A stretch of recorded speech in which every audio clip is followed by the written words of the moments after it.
ദൈവത്തിൻ്റെ പരിശുദ്ധമായ നാമത്തിന് നന്ദി നിറഞ്ഞ ഹൃദയത്തോടെ സ്തോത്രം ചെയ്യുകയും സ്തുതിക്കുകയും മഹത്വപ്പെടുത്തുകയും ചെയ്യുന്നു. നാൾതോറും നമ്മുടെ ഭാരങ്ങളെ ചുമന്നും നമ്മോടൊപ്പം നിന്നും നമ്മെ കൂടെ നടത്തിയും എല്ലാ ദിവസവും വിജയപ്രദമാക്കി തീർക്കാൻ ആലോചനയിൽ വലിയവനും പ്രവൃത്തിയിൽ ഭയങ്കരനുമായിരിക്കുന്ന ദൈവം അതത് ദിവസത്തേക്കുള്ള ആലോചന തരികയും ആ ആലോചനയെ വിശ്വസിക്കുകയും അനുസരിക്കുകയും ചെയ്യുന്നവർക്ക് വേണ്ടി വീര്യപ്രവർത്തികൾ ചെയ്ത് നമ്മെ ഈ ലോകമധ്യേ ജയത്തോടെ നടത്തുന്ന നമ്മുടെ ദൈവത്തിന് 1000 നന്ദിയും സ്തുതിയും സ്തോത്രം മഹത്വവും പുകഴ്ചയും എല്ലാം കരയറ്റിക്കൊണ്ട് ദൈവത്തിൻ്റെ തിരുസന്നിധിയിൽ ഇരുന്ന് പ്രാപിച്ചൊരു ദൈവത്തിൻ്റെ ആലോചന നിങ്ങളുമായി പങ്കുവയ്ക്കാൻ ഒരുങ്ങുമ്പോൾ നിങ്ങൾക്കെല്ലാവർക്കും സ്നേഹാദരവോടെ യേശുക്രിസ്തുവിൻ്റെ ധന്യമുള്ള നാമത്തിൽ വിനീതമായ സ്നേഹവന്ദനങ്ങൾ അറിയിച്ചുകൊണ്ട് ഇന്ന് നാം ദൈവിക ചിന്തയിലേക്ക് കടക്കുകയാണ്. ഇന്ന് നാം ഒന്നിച്ച് ചിന്തിപ്പാൻ ആഗ്രഹിക്കുന്ന വേദഭാഗം സെഖര്യാ പ്രവചനത്തിൽ നിന്നാണ്. സെഖര്യാ പ്രവചനം 3-ാം അധ്യായത്തിൻ്റെ 1-ാമത്തെ വാക്യം ഞാൻ നിങ്ങളെ വായിച്ചു കേൾപ്പിക്കാം. സെഖര്യാ പ്രവചനം 3-ാം അധ്യായം 1-ാം വാക്യം. അനന്തരം അവൻ എനിക്ക് മഹാപുരോഹിതനായ യോശുവ യഹോവയുടെ ദൂതൻ്റെ മുമ്പിൽ നിൽക്കുന്നതും സാത്താൻ അവനെ കുറ്റം ചുമത്തുവാൻ അവൻ്റെ വലത്തുഭാഗത്ത് നിൽക്കുന്നതും കാണിച്ചു തന്നു.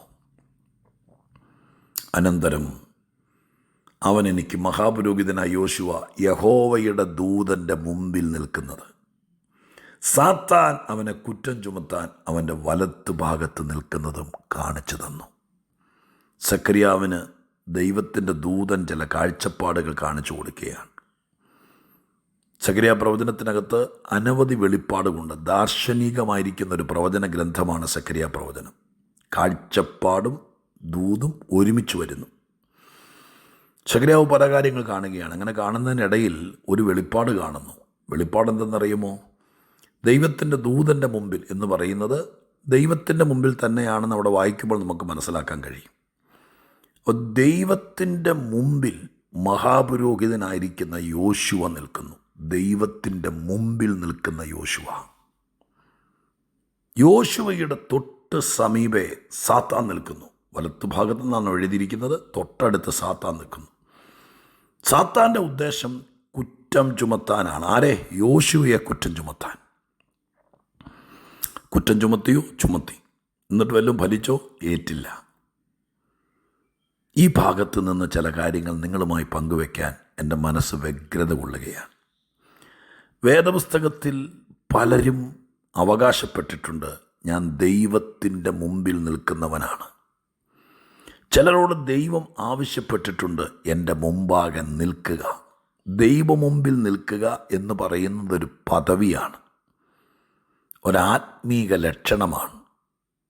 പാപം ചെയ്ത ആദാമിന് ദൈവത്തിൻ്റെ മുമ്പിൽ നിൽക്കാൻ പറ്റാത്തത് കൊണ്ടാണ് ഓടി ഒളിച്ചത്. ഏതോ മരച്ചോട്ടിലോ എവിടെയോ അത്തിയില കൊണ്ട് ഉടയാട ചുറ്റി ഓടി ഒളിച്ചു. എല്ലാവർക്കും ദൈവത്തിൻ്റെ മുമ്പിൽ നിൽക്കാൻ പറ്റിയല്ല.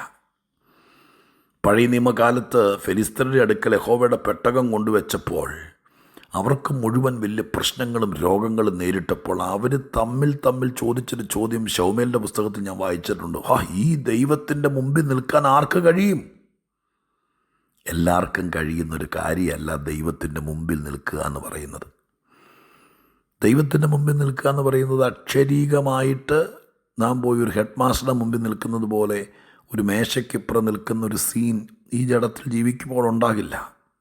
അതിനൊരു ആത്മീക പരിവേഷമുണ്ട്. ഏത്? ഈ പറയുന്ന വാക്കിന് ദൈവത്തിൻ്റെ മുമ്പിൽ നിൽക്കുക എന്ന് പറയുന്നതൊരു പ്രാഗൽഭ്യമാണ്, ബന്ധമാണ്. എല്ലാവരെ കൊണ്ടും പറ്റില്ല. പാപിയായ മനുഷ്യന് ദൈവത്തിൻ്റെ മുമ്പിൽ നിൽക്കാൻ പറ്റില്ല. അവൻ ദൈവത്തെ കാണുമ്പോൾ ഓടി മറയും. വെളിച്ചത്തിൻ്റെ മുമ്പിൽ ഇരുട്ടിന് നിൽക്കാൻ പറ്റില്ലല്ലോ, അതുപോലെയാണ്. പക്ഷേ ദൈവത്തിൻ്റെ മുമ്പിൽ നിൽക്കാൻ, വെളിച്ചത്തിൻ്റെ കൂടെ നിൽക്കാൻ വെളിച്ചമായെങ്കിലേ പറ്റൂ. തീയോട് ചേരും എന്നൊരു പ്രയോഗമുണ്ട്. അതിന് കാരണം തീനാളങ്ങൾ താഴെ ഭൂമിയിലിട്ട് കടലാസും കരിയിലും എല്ലാം കൂടി വാരി കത്തിച്ചാൽ തീനാളങ്ങളെല്ലാം കൂടി മുകളിലേക്ക്, കണ്ടിട്ടുണ്ടോ? നല്ല തീയാണെങ്കിൽ സൂക്ഷിച്ചു നോക്കുമ്പോൾ തീനാളങ്ങൾ ആകാശത്തേക്ക് ഉയർന്നു പോകുന്നത് കാണാം. കത്തുന്നതിനിടയിൽ മുറിഞ്ഞു പോകുന്നത് ശ്രദ്ധിച്ചു നോക്കിയാൽ കാണാം. തീജ്വാലകൾ മുറിഞ്ഞ് അന്തരീക്ഷത്തിലേക്ക് 1 മിനിറ്റ് കൊണ്ട്, 1 സെക്കൻഡ് കൊണ്ട് ഇതില്ലാതെയാകും. പക്ഷെ തീ കത്തുന്നത് എപ്പോഴും മുകളിലേക്കാണ്. കാരണം സൂര്യൻ തീ ഗോളം മുകളിൽ കത്തി ജ്വലിച്ച് നിൽക്കുക. അങ്ങോട്ടാണ് തീ കത്തത്തുള്ളൂ, മുകളിലേക്ക് ആന്തി പടരുന്നത്. നിങ്ങൾ ഒരു ബക്കറ്റ് വെള്ളം കോരി മുകളിലേക്ക് ഒഴിച്ചു നോക്ക്, മുകളിലേക്ക് പോവുകയല്ല, അത് താഴേക്ക് പോരുള്ളൂ. കാരണം സമുദ്രവും വെള്ളവും എല്ലാം കിടക്കുന്ന താഴെയാണ്. തീയെ തീയോട് ചേരുള്ളൂ, വെള്ളം വെള്ളത്തോട് ചേരും.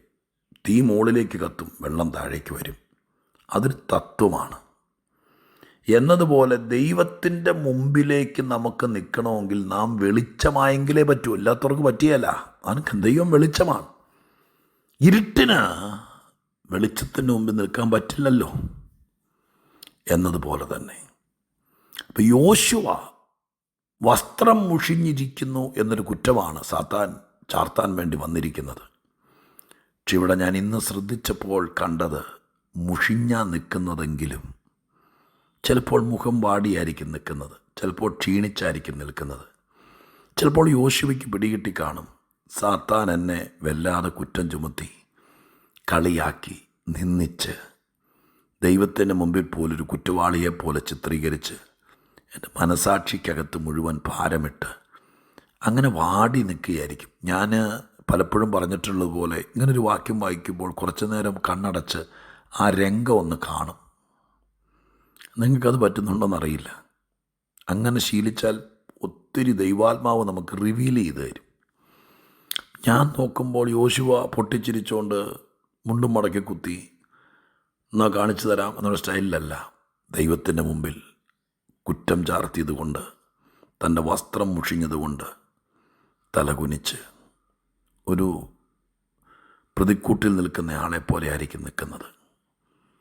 അങ്ങനെയൊക്കെ ആണെങ്കിലും, അങ്ങനെയൊന്നും ബൈബിളിൽ എഴുതിയിട്ടില്ല. പക്ഷെ ബൈബിളിൽ എഴുതിയ കാര്യം ഞാൻ പറയാം. ഇത് ഞാൻ അനുമാനിച്ചതാണ്. ഒരു സൈഡിലേക്ക് തല ചരിച്ച് കുറ്റം ചെയ്തിട്ട് നിൽക്കുമ്പോൾ ഒരു കൊച്ചുകുട്ടി നിൽക്കുന്നത് പോലെ, അമ്മയുടെ മുമ്പിൽ തെറ്റ് ചെയ്തിട്ട് നിൽക്കുന്നൊരു മോനെ പോലെ ആയിരിക്കും നിൽക്കുന്നത്. അതെൻ്റെ ഭാവനയാണ്. പക്ഷെ എഴുതിയിരിക്കുന്ന കാര്യം ഞാൻ പറയാം. വസ്ത്രം മുഷിഞ്ഞതാണെങ്കിലും മുഖം വാടിയാണെങ്കിലും തല ഒരു സൈഡിലേക്ക് ചരിച്ച് ഒരു ഭാരം കൊണ്ടാണ് നിൽക്കുന്നതെങ്കിലും നിൽക്കുന്നത് ദൈവത്തിൻ്റെ മുമ്പിലാണ്. നിൽക്കുന്നത് ദൈവത്തിൻ്റെ മുമ്പിലാണ്. പ്രിയ ദൈവ പൈതലേ, പ്രശ്നങ്ങൾ എത്രയുണ്ടെങ്കിലും, ഒരു കുറ്റബോധം നിന്നെ വേട്ടയാടുന്നുണ്ടെങ്കിലും, മനസാക്ഷിക്കകത്ത് എന്തോ ഒരു നഷ്ടബോധം ഫീൽ ചെയ്യുന്നുണ്ടെങ്കിലും, വേണ്ടായിരുന്നു, അബദ്ധം പറ്റി, എൻ്റെ കുറ്റമാണ് എന്നൊക്കെ പറഞ്ഞ് തലച്ചോറിനകത്തും മനസ്സിനകത്തും വെടിയുണ്ട കയറുന്നത് പോലെ ചില സമയത്ത് ഭാരങ്ങൾ കയറുന്നുണ്ടെങ്കിലും, ഞാനൊരു ചോദ്യം ചോദിക്കട്ടെ, നിൽക്കുന്നത് എവിടാ? ദൈവത്തിന് മുമ്പിലാണോ? 1000 ഭാരങ്ങളും ചിന്തകളും നഷ്ടബോധങ്ങളും ഒക്കെ മനുഷ്യനുണ്ടാകാം. എത്രയോ വട്ടം അങ്ങനെ പറയണ്ടായിരുന്നു, അങ്ങനെ ചെയ്യണ്ടായിരുന്നു, അന്ന് ഞാൻ കാരണം ഇവിടെ എടുത്തിയാട്ട എൻ്റെ നിർബന്ധത്തിനാണ്, അങ്ങനെ വേണ്ടായിരുന്നു എന്നൊക്കെ തോന്നിയിട്ടുള്ള 100 തോന്നലുകൾ നിങ്ങൾക്കുണ്ടായിട്ടില്ലേ? എത്ര വട്ടം എനിക്ക് തോന്നിയിട്ടുണ്ട്. ഗുരുതരമായ തെറ്റോ പാളിച്ചോ ഒന്നുമല്ല ഞാനീ പറയുന്നത്. എങ്കിലും വേണ്ടായിരുന്നു, ഞാൻ കാരണം, ഞാൻ പറഞ്ഞതുകൊണ്ട്, ഞാൻ അങ്ങനെ ചെയ്തതുകൊണ്ട് എന്നൊക്കെ തോന്നുന്ന ഒത്തിരി. അതിൻ്റെ മുഷിച്ചിലും അതിൻ്റെ വാട്ടവും അതിൻ്റെ കോട്ടവും ഒക്കെ നമ്മെ ബാധിക്കുമ്പോഴും ഒരു കാര്യം ഞാനിവിടെ കണ്ടു, നിൽക്കുന്നത് വേറൊന്നുമല്ല, ദൈവത്തിൻ്റെ മുമ്പിൽ. ദൈവത്തിൻ്റെ മുമ്പിൽ നിൽക്കുമ്പോൾ തൊട്ട് ചേർന്നതേ സാത്താൻ നിൽക്കുന്നു എന്ന് അവിടെ എഴുതിയിരിക്കുന്നു. സാത്താൻ അടുത്ത് നിൽക്കുന്നു. പ്രിയരേ, സാത്താൻ അടുത്ത് നിൽക്കട്ടെ, അതിനൊക്കെ അവന് പറ്റിയേക്കാം. ഇതൊക്കെ പച്ചയ്ക്ക് എഴുതിയിരിച്ചിരിക്കുകയല്ലേ. യേശുക്രിസ്തു അന്ത്യ അത്താഴം കഴിക്കുന്ന നേരത്ത് മാളികമുറിയിൽ യൂദയുടെ ഉള്ളിലേക്ക് കർത്താവ് ഇരിക്കുന്ന സദസ്സിൽ വെച്ചല്ലേ സാത്താൻ വന്ന് കയറിയത്. അപ്പോൾ സാത്താൻ ചിലപ്പോൾ നിൽക്കട്ടെ, അടുത്ത് നിൽക്കട്ടെ. പക്ഷേ പിശാചും കൂട്ടരും അടുത്ത് നിന്നാലും നിന്നെ കുറ്റം പറയാൻ, നിന്നെ വീഴിക്കാൻ, നിന്നെ തകർക്കാൻ, നിന്നെ പിരിച്ചുവിടാൻ. പിശാച് വിചാരിച്ചത് ദൈവം തമ്പുരാൻ ഇപ്പം ഇവനെ മഹാപുരോഹിത പദവിയിൽ നിന്ന് പിരിച്ചു വിട്ട് വീട്ടിൽ കൊണ്ടിരുത്തുന്ന. പക്ഷേ ഇതിനൊക്കെ വേണ്ടി കച്ചകെട്ടി ഇറങ്ങിയ സാത്താൻ കുറ്റം ചാർത്താൻ അടുത്ത് നിന്നപ്പോഴും ദൈവത്തിൻ്റെ മുമ്പിൽ നിന്നവനെ ദൈവം വിട്ടുകൊടുത്തില്ല. ഞാൻ ഇതിനെ രണ്ടിനെയും കൂടി നിങ്ങൾക്ക് മനസ്സിലായോ ഇല്ലയോ ആവോ, ആശങ്കപ്പെടുമോ ഞാൻ പിടികിട്ടിയോ ഇല്ലയോ എന്ന്?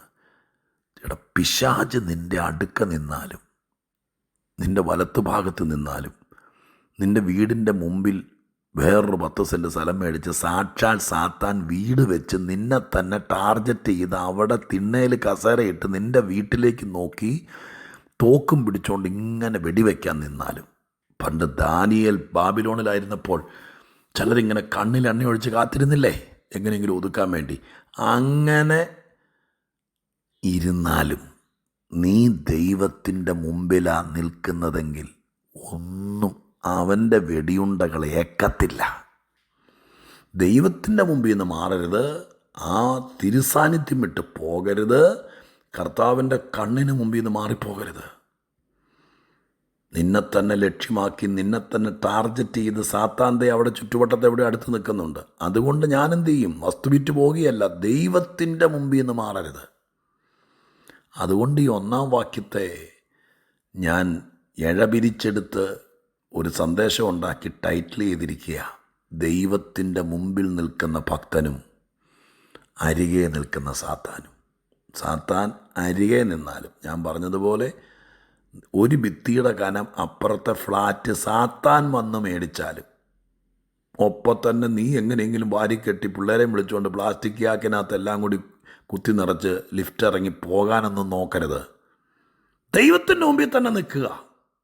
അവൻ തൊട്ടഴികത്ത് നിൽക്കട്ടെ, തൊട്ടപ്പുറത്തെ പ്ലോട്ട് അവൻ മേടിക്കട്ടെ, അവിടെ അവൻ കൂടാരമടിക്കട്ടെ, തൊട്ടപ്പുറത്തെ ഫ്ലാറ്റ് അവൻ രജിസ്റ്റർ ചെയ്യട്ടെ. ഞാൻ പറയുന്നത് എന്തുദ്ദേശിച്ചാണെന്ന് എൻ്റെ വായി നടന്ന് വീഴുന്നു. നിങ്ങൾക്കാർക്കുള്ള ദൂതായിരിക്കാം.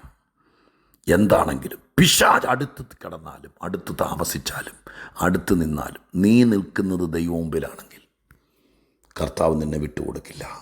അവൻ ആരോപിക്കുന്ന സകല ആരോപണങ്ങൾക്കും വാക്കുകൊണ്ടല്ല മറുപടി, പ്രവൃത്തി കൊണ്ട് മറുപടി കൊടുത്തവനാ ദൈവം. മുഷിഞ്ഞ വസ്ത്രം മാറി ഉത്സവ വസ്ത്രം ധരിപ്പിച്ചില്ലേ? തലയിൽ ദൈവമായ കർത്താവ് രാജമുടി വെപ്പിച്ചില്ലേ? അവനെ ഡീപ്രമോട്ട് ചെയ്യും, ഡിസ്മിസ് ചെയ്യുമെന്ന് വിചാരിച്ച സ്ഥലത്ത് ആ ഭാഗം സൂക്ഷിച്ച് വായിച്ചാൽ അത്ഭുത ലക്ഷണ പുരുഷന്മാരുടെ ഇടയിൽ പ്രവേശനം, ആഗമനം അനുവദിച്ചില്ലേ? അതൊക്കെ ഒരു പ്രൊമോഷനല്ലേ? അപ്പം ദൈവമുമ്പിൽ നിന്ന് മാറാതിരിക്കുവാണെങ്കിൽ എത്ര സാത്താൻ അടുത്ത് നിന്നാലും നീ പേടിക്കണ്ട, ധൈര്യപ്പെട്. കർത്താവിൻ്റെ അടുക്കൽ നിന്ന് മാറാതിരുന്നാൽ മതി കേട്ടോ, മുമ്പിൽ നിന്ന് മാറാതിരുന്നാൽ മതി. ബാക്കി ദൈവം ചെയ്യും. അങ്ങനെ തന്നെ ഒന്ന് വിശ്വസിച്ചേ, അങ്ങനെ തന്നെ തീരുമാനിച്ചേ.